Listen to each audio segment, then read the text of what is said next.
It is Tuesday morning in Detroit. Your alarm goes off at 6 a.m. like always. You walk to the thermostat, you turn the heat up, nothing happens. You check your phone. There is a message from your boss. Do not come in today. The plant is closed. You get in your car to go get breakfast. The gas station down the street has a line of 30 cars. The price on the sign is 40 cents higher than yesterday. You call your neighbor. He says his propane ran out last night. The dealer told him no delivery this week, maybe next week, maybe longer. You sit in your car and you think, what is going on? You are not watching the news. You are not reading about trade policy. You are just a person trying to get through a Tuesday morning and nothing is working. Here's what is going on. 3 days ago, Donald Trump picked a fight with Canada. He thought Canada would fold in a few hours. Canada did not fold. And Michigan is now paying the price for that mistake. By the end of this video, you are going to understand exactly what Trump did, exactly what Canada did back, and exactly why the governor of Michigan is furious at the White House right now. Let's get into it. Let's start with what Trump actually did. Last week, Trump stood up in Washington and made a demand. Not a request, not an invitation to negotiate, a demand. He told Canada that America was being ripped off. He said Canada was charging too much for energy exports. He said Canada was overpricing agricultural goods going into the United States. He said this had to stop immediately. And then he signed an executive order. The order put new tariffs on Canadian goods. It put hard caps on what Canada could charge for certain exports. And it gave Canada a deadline to comply. The message from Washington was simple: do what we say or face the consequences. Now, most people watching that press conference assumed Canada would panic. They assumed Ottawa would pick up the phone, beg for a meeting, and start making concessions. That is not what happened. Because the man running Canada right now is not the kind of person who panics. Mark Carney ran the Bank of Canada. Then he ran the Bank of England. He has spent his entire career managing financial pressure and economic crises. He knows exactly how these situations work. When Trump made that demand, Carney did not call the White House. He did not hold a press conference. He did not make threats. He just made 3 phone calls, quiet ones. And those 3 calls are why Michigan woke up in crisis. Here is what Canada did. And this is the part that is important to understand. Canada did not break any laws. Canada did not violate any trade agreements. Every single thing Canada did was completely legal and completely within their rights. That is what makes it so powerful. The first call Carney made was to Canada's energy regulator. He ordered an immediate compliance review of all cross-border electricity export contracts. A routine audit, they called it. Standard procedure. But during a compliance audit, exports slow down. The electricity flowing from Ontario into Michigan, into the northern states, into communities that depend on it every single day, it slowed to a trickle. In the middle of winter, a trickle is not enough. The second call was to Transport Canada. He ordered enhanced inspection protocols at every major border crossing: Windsor, Sarnia, Sault Ste. Marie. Every single commercial truck crossing into the United States now needed full documentation reviewed on both sides of the border. Completely legal. Countries do this all the time. But when you apply it to every truck at every crossing all at once, the line backs up within hours. Refrigerated trucks carrying food, tankers carrying propane, flatbeds carrying auto parts, all sitting, all waiting, engines running, cargo going nowhere. The third call was to the Canadian Propane and Natural Gas Association. He initiated a national supply security audit. No export approvals until the audit was complete. No timeline given for when it would end. 3 calls. No threats, no drama, no angry statements. Just 3 quiet decisions that hit Michigan like a wall overnight. Let me show you what those decisions actually did to real people in Michigan. Start with the power. Michigan is not a state that generates all its own electricity. The northern part of the state, including the Upper Peninsula, has always depended on power coming in from Ontario. That is just how the grid was built. You cannot change that overnight. When the flow from Canada slowed down, grid managers had to make a fast decision.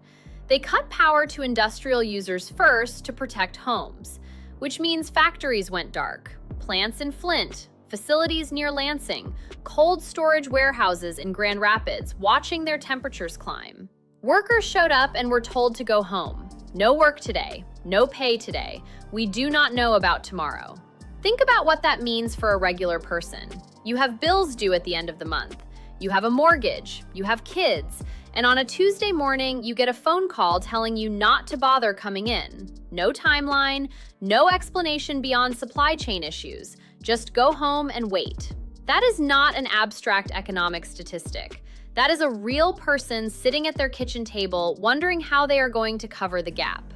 Every hour a Michigan factory sits idle costs money. Not a little money. Millions of dollars per day per facility. Michigan has dozens of major facilities. The numbers add up faster than most people realize, and the workers are not the only ones hit. Every factory that goes quiet takes a neighborhood with it. The diner across the street loses its lunch crowd. The gas station nearby sells less fuel. The local hardware store sees fewer contractors coming in. One factory closing ripples out further than most people ever see. Now, the propane. More than 700,000 Michigan households heat with propane. Not city gas lines, propane, delivered by truck to a tank outside your house. When those Canadian supply trucks stopped crossing the border on schedule, dealers ran out of stock fast. Spot prices went up almost immediately. Some dealers stopped taking orders entirely, not because they did not want the business, because they had nothing to sell. Think about what that means for a family in northern Michigan in February. You call your dealer. They tell you there is no delivery date. They do not know when supply comes back. And the emergency refill that used to cost you $300 now costs $900. If you can even get it. Some families started calling relatives to see if they could stay somewhere warmer. Elderly people in rural areas with no backup heating had no good options. You cannot just switch to a different fuel source overnight. The equipment does not work that way. That is not politics. That is a family sitting in a cold house trying to figure out what to do tonight. Now the auto industry. This one scared Wall Street. Michigan's auto plants run on what they call just-in-time manufacturing. There are no giant warehouses full of spare parts sitting around. Parts arrive the day they are needed, sometimes the same hour. Steel from Ontario, transmission components from Windsor, wiring systems from suppliers right across the bridge. When those trucks stopped moving on schedule, the assembly lines started slowing down. Ford, GM, Stellantis, all three confirmed production problems within 2 days of the border backup starting. One missing component shuts down an entire line. It does not matter if every other part is ready and waiting. If one piece is stuck in a truck at the border, the whole assembly stops. That is how tight the system runs. Each major auto plant that goes idle costs $3 to $4 million a day. Count how many auto plants Michigan has. Then do that math. And remember, these are not abstract numbers on a spreadsheet. These are wages that do not get paid. These are mortgages that get harder to cover.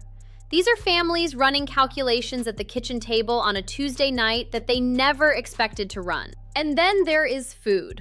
Ontario supplies a huge amount of packaged and processed food to the Midwest. When those refrigerated trucks back up at the border, the distribution centers start running thin. Stores have not gone empty yet. But the people who manage grocery supply chains are already making calls, already rationing orders, already telling store managers to expect gaps in certain categories within days. The average grocery store carries about 3 days of inventory. After that, it depends entirely on what comes through the distribution center.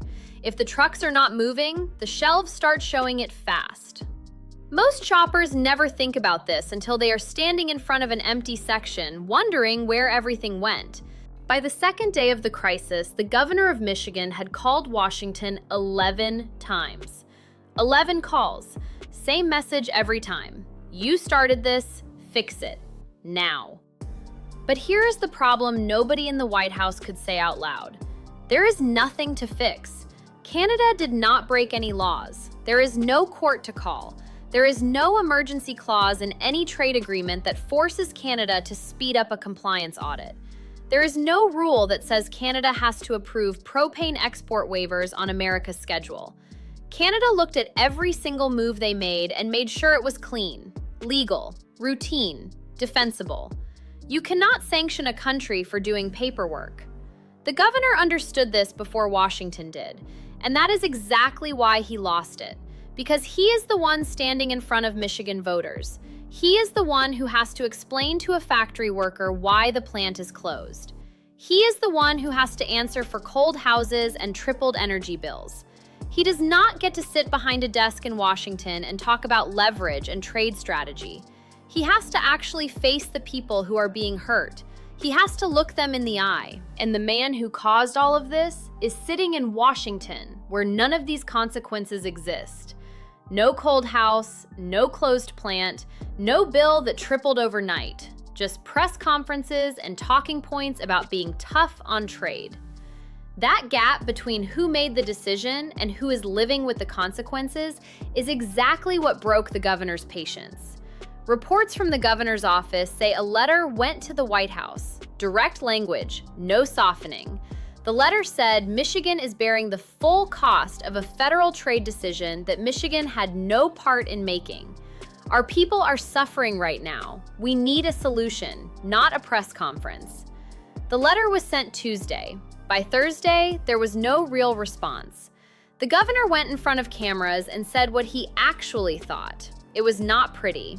He was not diplomatic. He did not use careful political language. He said plainly that Michigan families are sitting in cold homes right now because of a decision made in Washington by people who will never feel a single consequence of it. He said the White House needed to fix what it broke. And he said if Washington would not act, Michigan would start looking at every legal option available to protect its own people. That is not normal political language. Governors do not talk about their own president that way in public. The fact that he did tells you everything about how bad the situation on the ground actually is. Here is the part that nobody is saying clearly enough. This was not a surprise. Michigan's connection to Canada was not built last week. It was not an accident. It was built on purpose over many decades because it made sense for both sides. The Ambassador Bridge between Detroit and Windsor is the busiest international border crossing in North America. More trade crosses that bridge every single day than most countries do in a month. The power grid connecting Ontario to Michigan's north was designed specifically to share capacity. It made energy cheaper on both sides. It made both states more stable. It worked perfectly for 30 years. The auto supply chain between Ontario and Michigan is so intertwined that a single engine block might cross the border 6 times before it ends up in a finished vehicle. All of this was the point. It saved Michigan consumers money. It made Michigan manufacturers competitive. It kept energy bills lower than they would have been otherwise. And it worked, because both sides treated the relationship with basic respect. What Trump did was walk into that system and start pulling on threads without understanding what held it together. He assumed Canada needed America more than America needed Canada. He was wrong. Canada exports energy, food, auto parts, lumber, aluminum, and steel into the United States every single day. America exports things into Canada that Canada can find somewhere else. Canada already has trade deals with Europe, with Japan, with South Korea, with Australia. If America becomes too difficult to deal with, Canada has other options. America cannot replace Canadian propane supply in a week, cannot rebuild a power grid connection in a month, cannot find a new source for Windsor auto parts on a just-in-time schedule by Friday. Trump gave Canada the leverage. Canada used it. And Michigan is the proof that it worked. So where does this go from here? There are 3 ways this ends. The first way is the quiet walk back. This is the most likely outcome based on history. The pressure from corporations becomes too much. Auto executives, energy companies, food distributors, they all flood Washington with calls and numbers showing exactly how much money is being lost every single day. They make it clear that if this continues, voters will know exactly who caused it. Trump finds a way to quietly roll back the most aggressive parts of his executive order. He tells his supporters Canada blinked. He claims a secret victory. Canada says nothing, lets him have the headline, opens the border back up. Nobody admits what actually happened, but Michigan goes back to normal. The second way is escalation. Trump cannot be seen backing down. He doubles down. New tariffs, maybe goes after Canadian lumber, maybe targets steel and aluminum deals directly. Carney responds, this time less quietly. Canada starts signing long-term supply contracts with Europe and Asia, not as a warning, as a permanent business decision. Once those contracts are signed, they do not get reversed just because Washington eventually calms down. Michigan does not recover in months. It recovers in years. The third way is the one nobody in Washington is talking about. Canada decides permanently that the United States is no longer a reliable partner. Not an enemy, just unreliable. And unreliable partners do not get long-term supply agreements. Canada builds new trade infrastructure pointed at other markets. New ports, new pipelines going different directions. New contracts with buyers who do not threaten them every time a political mood changes. Michigan loses its supply chain advantages permanently. Not because of one fight, but because one fight was the last one Canada was willing to have. That does not happen overnight, but it starts with moments exactly like this one. The factory workers in Michigan did not start this fight. The families sitting next to empty propane tanks did not start this fight. The auto workers who got sent home did not start this fight. One decision in Washington started it, based on the assumption that Canada would just go along with whatever America demanded. Canada did not go along. And right now, the people paying for that assumption are not in Washington. They are in Detroit, in Flint, in every small town in Michigan that woke up Tuesday morning and found out their normal life had been turned upside down by a trade dispute they never asked for. So I want to ask you one question, and I want you to answer it in the comments. Do you think Trump knew this would happen to Michigan when he signed that order? Or did nobody in that room think it through? Tell me what you think. I read every comment. And if you are in Michigan right now, stay warm.